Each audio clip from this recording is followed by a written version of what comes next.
আজি আমাৰ এক্সিকিউটিভ যিটো কাউন্সিল এই কাউন্সিলটো আমাৰ এক্সপানশ্যন হ'ল তিনিজনকেই আৰু নতুন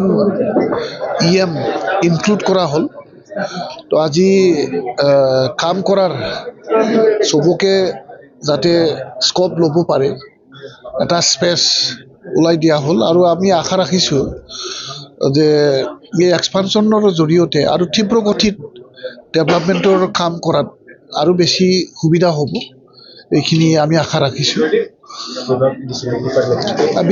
বিভাগটো আমাৰ মাননীয় শ্ৰী মহোদয়ে আজি অথিকিং দিয়াৰ পিছতেই নটিফাইড কৰিব বৰ্তমানলৈকে